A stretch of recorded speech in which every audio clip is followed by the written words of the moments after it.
সবাই কেমন আছো?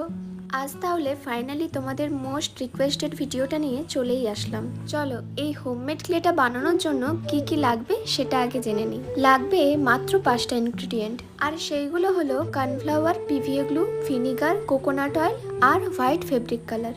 এবার এখানে সব থেকে ইম্পর্টেন্ট হলো মেজারমেন্ট। কর্নফ্লাওয়ার আর পিভিএ গ্লু এর মেজারমেন্টটা 1:1 নিতে হবে। মানে যে কোনো একটা কাপের 1 কাপ যদি কর্নফ্লাওয়ার নাও, ঠিক সেই কাপেরই 1 কাপ পিভিএ গ্লুটাও নিতে হবে। এটাতে কোনো কম বেশি করা যাবে না। আর এই দুটো জিনিস ঠিকঠাক মেজারমেন্টে নিয়ে ভালো করে আগে মিক্স করে নিতে হবে, যেরকম তোমরা ভিডিওতে দেখতে পাচ্ছ। এবার একদম ভালো করে মিক্স করার পর দিতে হবে ভিনিগার আর কোকোনাট অয়েলটা, যেটা অ্যাপ্রক্স একটা মেজারমেন্ট নিয়ে দিলেই হবে।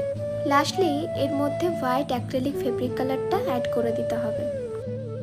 এবারে এই কাজটা কিন্তু সময় নিয়ে করতে হবে। ভালো করে পুরো ব্যাটারটাকে মিক্স করতে হবে যাতে কোনো লাম্পস না থাকে। হাতে সময় নিয়ে ভালো করে মিক্স করে একটা স্মুথ ব্যাটার বানাতে হবে, যেমনটা ভিডিওতে দেখতে পাচ্ছ।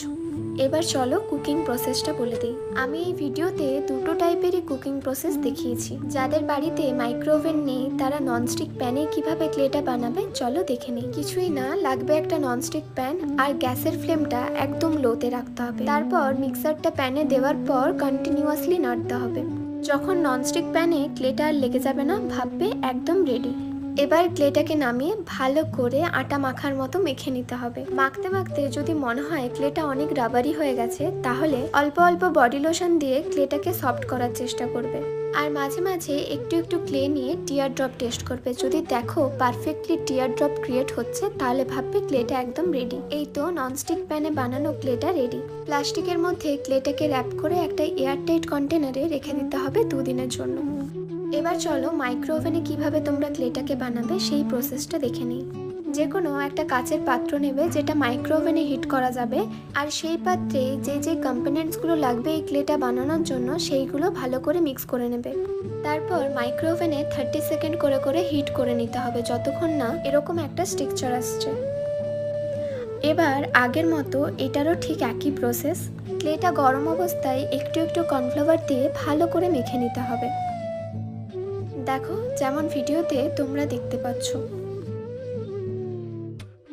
মাঝে মাঝে অল্প অল্প বডি লোশন দিয়ে ভালো করে মেখে নিচ্ছি।